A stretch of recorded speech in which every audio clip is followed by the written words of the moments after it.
What did you study at the University of Manchester, and what roles have you been working in since you graduated? So I studied criminology at undergraduate level at Manchester, and then I stayed on and did a research master's in criminology as well. After that, I worked in the University of Manchester's Student Services Centre for a year before taking some time out to go travelling around South America.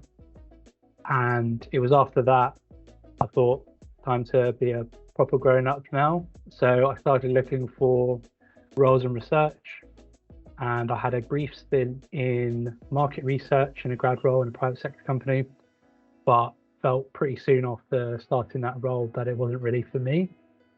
And that's when I found my first role in what's called an arm's length body. And that's an arm's length body of the Ministry of Justice called the Office of the Sentencing Council. And I was doing primary, qualitative, and quantitative research analysis. And it was a great first role for my career, a lot of development. After that, I moved to what is now formally the Department for Business, Energy and Industrial Strategy.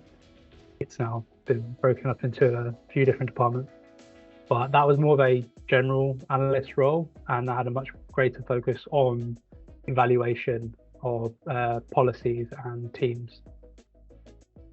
Then last March, I moved from Department for Business to HMRC, and still there now, and I currently work in a unit called the Customer Lab, and we conduct primary research to support the development and improvement of HMRC services. Have you been able to apply any of the skills you gained from your master's degree in your professional career? Most definitely. There's a few modules from the postgrad course I did that I can draw somewhat of a direct path to the jobs I've had and now currently have.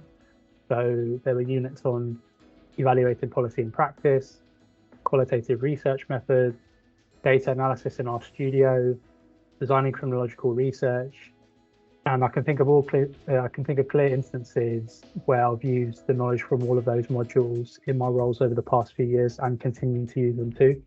What skills would you recommend someone to build up for a successful career in social data and statistics? I think the maybe slightly obvious answer is going to be having skills with a program like RStudio, Python, and be able to conduct various bits of data analysis in these software suites.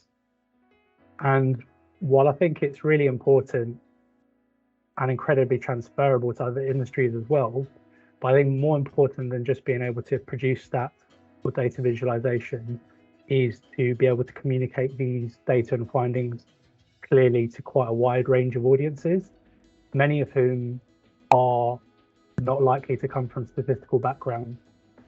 So I think being confident in the reasoning and functioning for statistical techniques is essential, but being a great communicator is critical if you want to be successful in the field.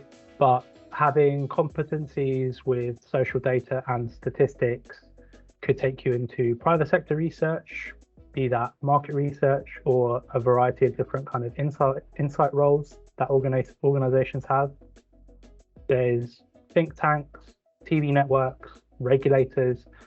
All of these organizations have roles based around the use of social data, turning that into insights, and they all have needs for timely and well communicated statistics. What trends are you currently seeing in your industry, and how could data analysis skills support your response to these developments? This might be quite a simple observation, but I generally think that across insight and research practices, there's this greater demand for timely insights. So speed, or as it's sometimes coded by people, agility, is often what's needed. So I think for people looking to enter the field now, you want to be able to have the skills to get up to speed with issues and data sets quickly, and also be really effective in translating the needs of your stakeholders, whoever they may be, very efficiently. One thing I also heard a lot at the recent MRS conference, so the Market Research Society, is just how much data organizations have nowadays, but how it's often a labyrinth. difficult to make sense of, and often people don't really know how to tackle it or approach it in the first instance.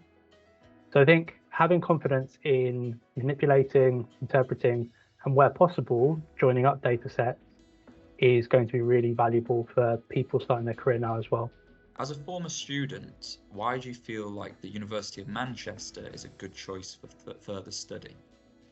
On the formal side of things, Manchester is a highly regarded institution which carries with it a great deal of benefits, particularly because you have to really consider where you're going for postgraduate study now.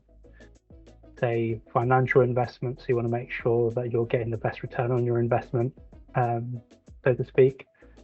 There's great faculty at Manchester from what I experienced in my time there. It also has a great career service, and I think the further you get during undergrad, but particularly when you're at postgraduate level, those things are all really, really important for students.